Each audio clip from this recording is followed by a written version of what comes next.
ang nanganganib na bilang ng mga buhay ilang. Sa tulong ng siyensya, may iba't ibang paraan para muling maparami at makabalik sa natural nitong tirahan. Itong si baby was born in captivity. They're here because gusto na magparami. So itong lahi ng deer na ito is one of the rarest. Try lang natin na humingi ng tulong dito kay ma'am kasi kay ma'am lang siya lumalapit eh.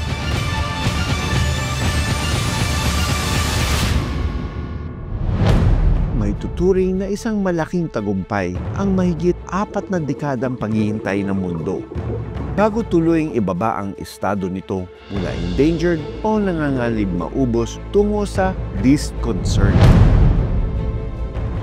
Kailangan namin iakyat to dahil grabe yung mga tumor niya. And we'll see what we can do.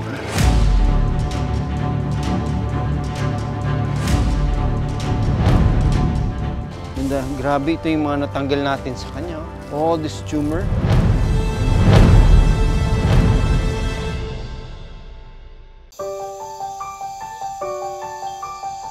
Ang nanganganib na bilang ng mga buhay ilang, hindi madaling hanapan ng solusyon.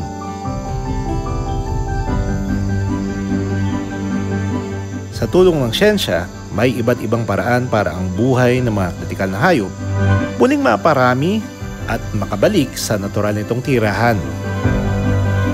Ang proseso hindi madali, pero posible.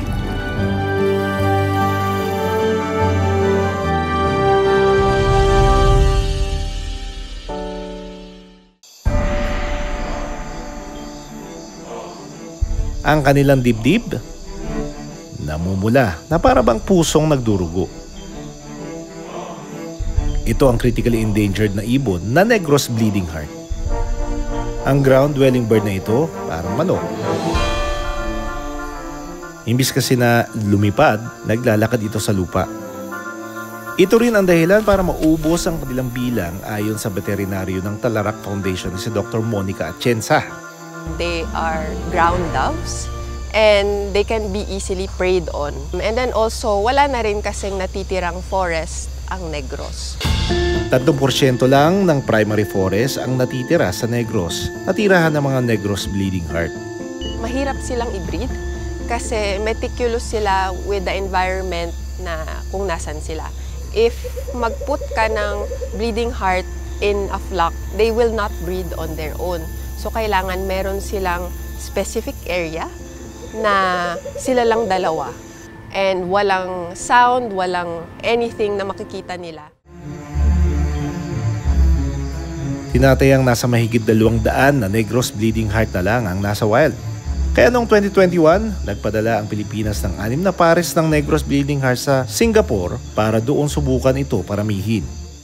Sa Singapore, nanirahan ang mga Negros bleeding heart sa Jurong Bird Park, isang pasilidad na nangangalaga sa mga ibon na pinag-aaralan at pinaparami ng Manday Wild Group.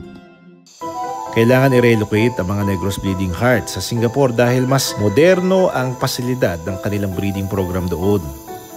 Ito po ay para ma-ensure na yung Negros bleeding heart ay hindi po maging extinct. Although baka mawawala dito, may security po na merong maiiwan sa ibang bansa na pwede nating hingin pabalik dito sa Negros Island. Ngayong taon, nagbalik ang 10 Negros bleeding heart sa Pilipinas at sinalubong ito ng aking partner na si Doc Nielsen. Ito yung mga pinaglagyan ng mga balikbayans natin ng mga umuwi ulit dito, coming home ng mga Negros bleeding heart. So nakita natin yung mga speakers kung gaano ka-dedicated sila na suportahan yung conservation ng Negros bleeding heart. And dahil doon, sana ma-infect yung mga locals natin dito to help protect. Kasi without their participation, itong mga efforts na ito ay hindi makukomplete. Mula sa 6 na pares na ipinadala ng ating bansa, nagbunga ito ng 10 bagong offspring.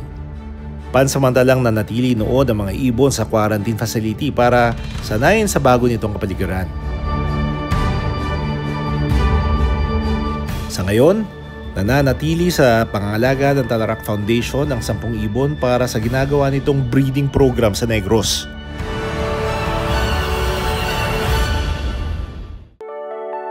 Samantala, sa Palawan Wildlife Rescue and Conservation Center sa Puerto Princesa, kabilang sa inaalagaan at pinaparami roon ang Palawan Hornbill. Naabutan ko pang naglilinis ito ng kanyang katawan gamit ang mahaba nitong tuka. Dahil endemic o sa Palawan lang ito nabubuhay, mahalaga na maparami ang populasyon nito. Sa tulong ng Katala Foundation, naitala ngayong taon ang kauna-unahan at matagumpay na captive breeding ng Palawan Hornbill sa Dara, Palawan, matapos ang 1 taon. Agresibo at mailap ang mga Visayan spotted deer o lagsaw. Pero sa Bohol, may kinikilala raw itong amo, si Miguela.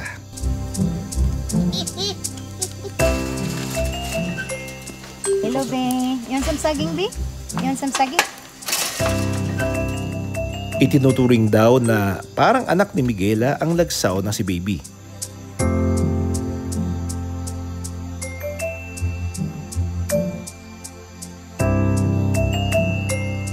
Paboritong laruan daw nito ang lagayan ng tubig.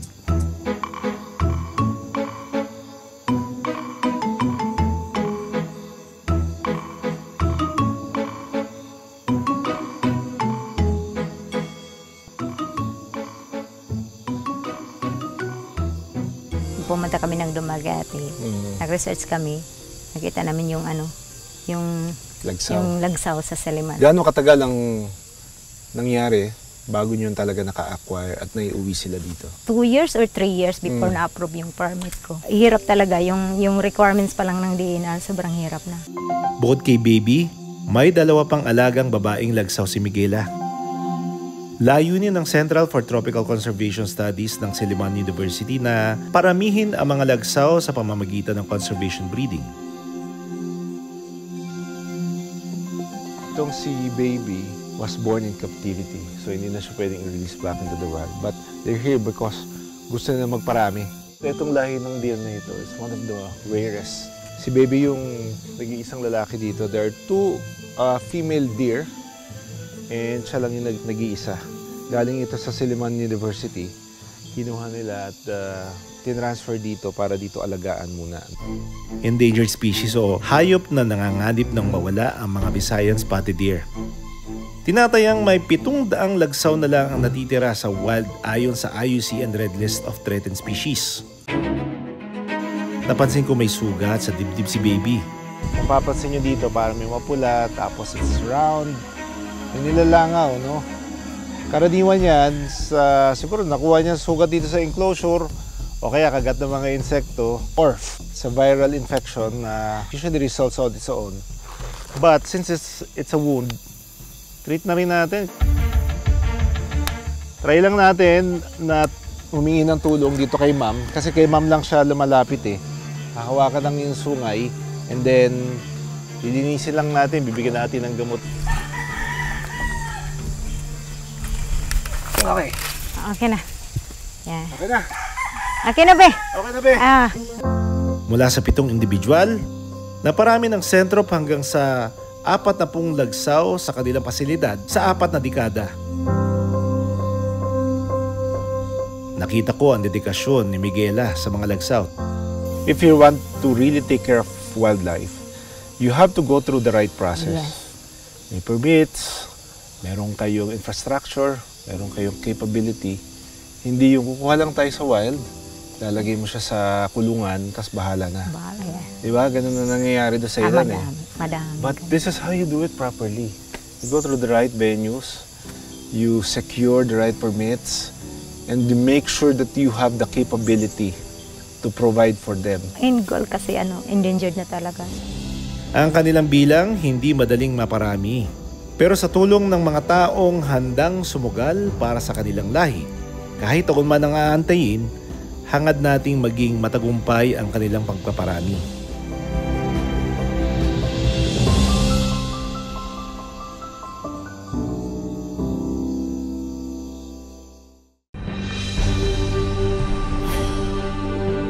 Malalaking hakbang at matitinding sakripisyo ang ginagawa ng iba't ibang grupo. para lang masigurong patuloy na mabubuhay ang mga hayop sa mundo.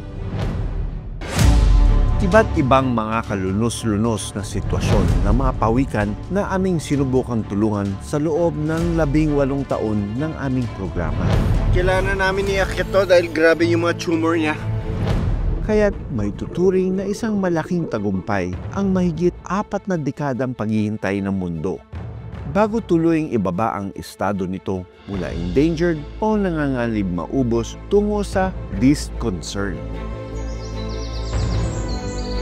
Ito rin ang naging kapalaran ng Black Shama o Siloy ng Cebu na dekada nang hindi narinig bago muling sumilay ang huni nito sa natitirang gubat ng Cebu. The Shama is one of the most beautiful birds that can sing in the forest.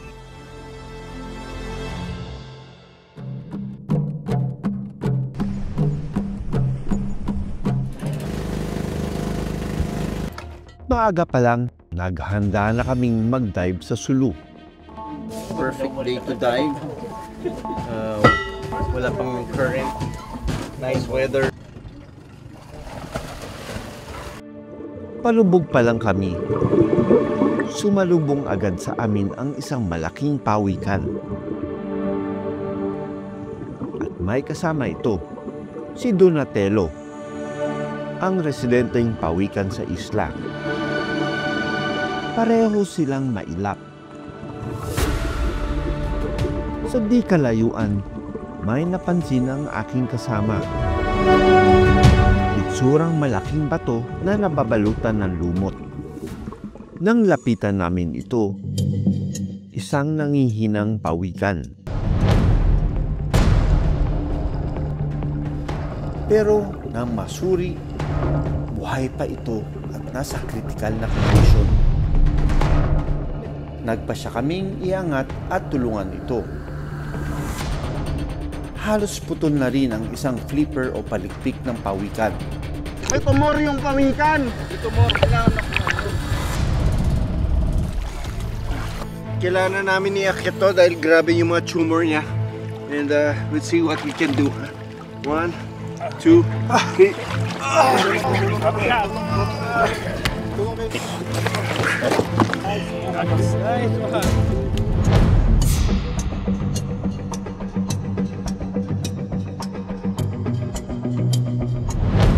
50-50 ang lagay ng pawikan. Kaya sa dalampasigan na namin ito o operahan.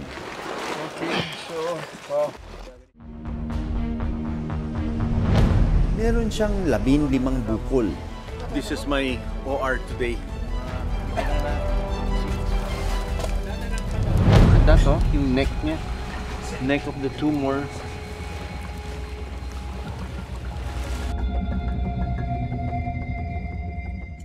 Fibropapillomatosis ang tawag sa cauliflower-like tumor ng pawikan. Isa itong infection na sanhi ng herpes virus. At ang ganitong sakit ay posibleng makahawa sa ibang mga pawikan. Taking out first tumor. Kapal ng balat niya. Kapag hindi naagapan, pwedeng tuluyang manghina ang pawikan at mamatay. Kailangan makuha natin talaga yung mga roots niya. That's a tumor, oh. We have to excise it completely. Okay, we're almost done with the sides. My last 2 stitches and we're done. Bibigyan ko na ng antibiotics at saka pain reliever itong patient natin, ha? And in no time, ibabalik na natin siya sa dagat. And grabe, ito yung mga natanggal natin sa kanya. All this tumor.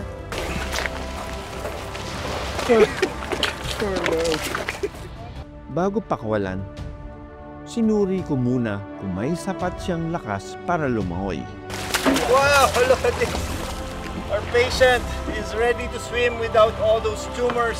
Nice save, you know. This is a great thing.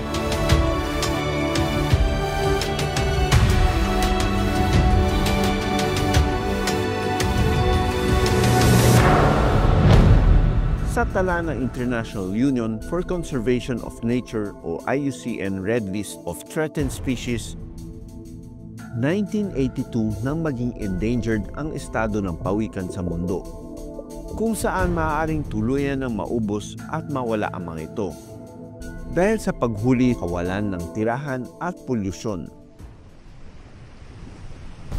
Gaya na lang ng aming nakunan sa sitwasyon nito sa Basilan, kung saan lumalangoy ito sa basura. Pero ngayong Oktubre, matapos ang higit 4 na dekada, ibinaba na ang estado nito sa least concern sa mundo, kung saan tumaas ng 28% ang global population ng green sea turtle.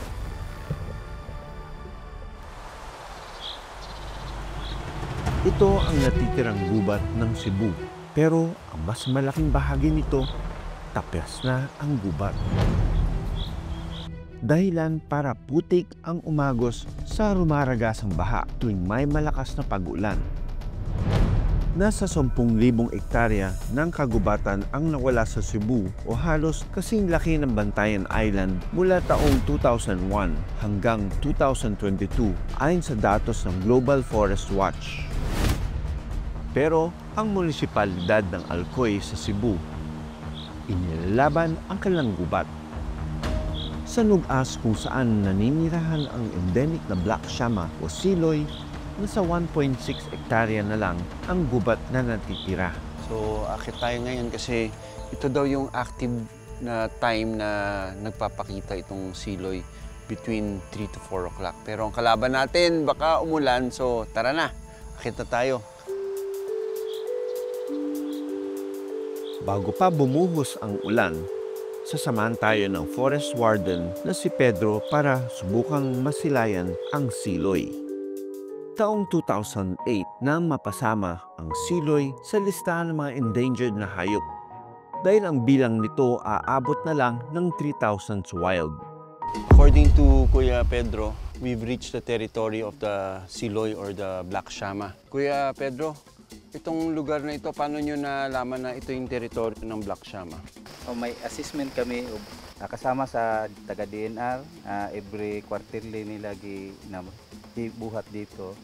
Ang dating hunter na si Pedro, pangangalaga na sa kagubatan at mga hayop sa wild ang pinagkakaabalahan. Para makilala at mapag-aralan ang mga ibon na makikita sa kanilang lugar, inaral niya ang tunog ng mga ito. At si Pedro, kaya raw gayahin ang huni ng black shama o siloy.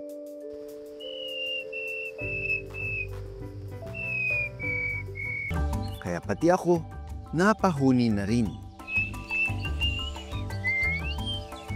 Matapos ang ilang huni, maliit ang itsura ng mga siloy. Pero higit itong nakilala dahil sa pagkanta nito. Ang ganda ng huni niya. Ang balahibo ng ibon, kapag nasinaga ng araw, lumalabas ang asul na kulay nito. Naabutan naming naglilinis ng kanyang katawan ang siloy. Tapos yung tuka niya, napakaliit lang. This indicates that it feeds on insects. Unlike mga fruit eaters, medyo mahaba ang tuka niyan at medyo mas malalaki ang tuka. Pero ito, it's designed to eat insects. At yung lipad niya, very smooth yung lipad niya pag ganun-ganon. Alam niya na protected na siya, kaya ganyan na ang behavior ng ibon na ito. Sa tulong ng Department of Environment and Natural Resources o DENR, mga pribadong sektor at ang pangangalaga ng mga lokal ang siyang naging daan para mas lumago ang kanilang gubat. Matapos ang 17 taon, ibinaba ng International Union for Conservation of Nature o IUCN ngayong taon ang estado ng siloy bilang least concern. Ibig sabihin, muli itong dumami sa natitirang gubat ng Cebu. Dati, walang nagprotektar sa kanila. Hinahunt sila. Almost 20 years na ang mga lokal dito sa Alcoy is nagprotect na sa kanila. Ang patuloy na pagkasira ng kalikasan at pagkaunti ng mga hayop sa mundo. dekada ang aabutin bago muling maibalik ang dating bilang at ganda nito. Pero hindi pa huli ang lahat. Para muli tayong bumangon at gumawa ng aksyon. Ako si Doc Nielsen Donato. Ako si Doc Ferds Resio. Born to be wild.